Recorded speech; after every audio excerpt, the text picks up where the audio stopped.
Victor lounged on his sleek black leather couch, the room enveloped in shadows save for the soft amber glow of a single antique lamp.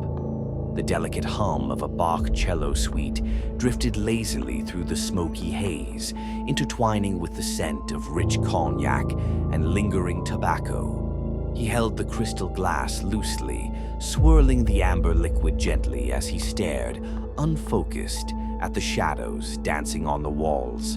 The new addition to his collection loomed on the mannequin across the room, illuminated by soft, carefully angled lights. It was exquisite, every stitch immaculate, the leather sleek and supple, a true reflection of his skill.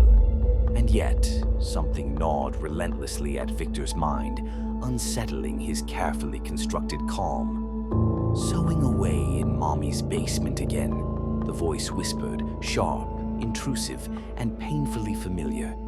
It sliced through the silence, piercing the carefully constructed serenity of his space. Victor stiffened, his jaw clenching involuntarily. He took a deep drag from his cigarette, trying to drown out the mocking whispers with the familiar burn of smoke. "Oh, Richard, always hiding," the voice sneered softly, echoing through his mind like a distant, cruel laugh. "Even from yourself." Victor's fingers trembled, betraying the tension he worked so diligently to hide. "It's Victor," he hissed quietly, a bitter edge coloring his voice. But the voice persisted, relentless, pulling him backward in time. Suddenly, Victor was no longer in his pristine studio, but back in the cold, musty basement. A single bulb flickered above, casting long, trembling shadows on damp stone walls. The rhythmic hum of the sewing machine filled the oppressive silence, each stitch an act of rebellion against the laughter and ridicule that awaited him upstairs. "Richard!" His mother's shrill voice sliced through his concentration, harsh and cutting. His heart pounded painfully as she stormed down the creaking stairs, eyes narrowed with contempt. Her sharp fingers snatched the fabric from his hands, tearing his work from the machine. "This is pathetic," she hissed, her eyes cold with disdain. "A man sewing dresses? You're an embarrassment." Victor's younger self pleaded, eyes brimming with helpless rage. "Please, Mother, it's important."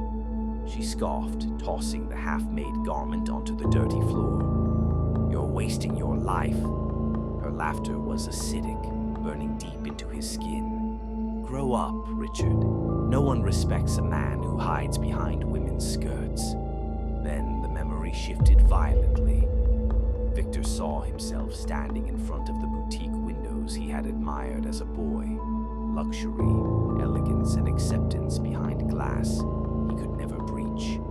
The laughter of classmates echoed around him, cruel taunts cutting through his dreams like blades.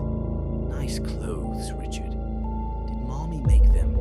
The memory twisted, darkened, and suddenly Victor was back in his studio, the cigarette trembling between his fingers, ash drifting unnoticed onto his pristine trousers.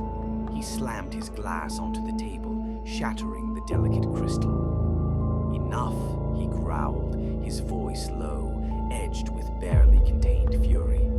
"Still running from yourself, Richard?" The gloves mocked, silky and venomous. Victor stood abruptly, tossing the cigarette aside and moving toward the mannequin. His pulse roared in his ears, fury and despair warring inside him.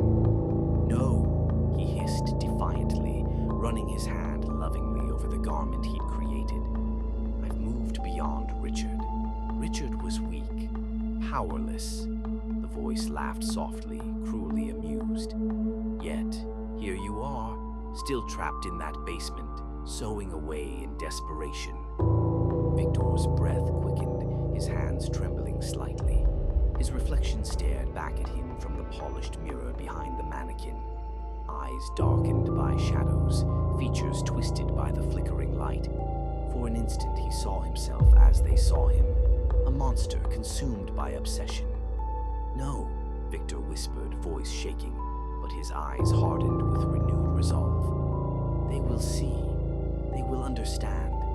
He He stepped back, his fingers brushing against the worn leather of the gloves, a silent reassurance and reminder of his first masterpiece, his first triumph.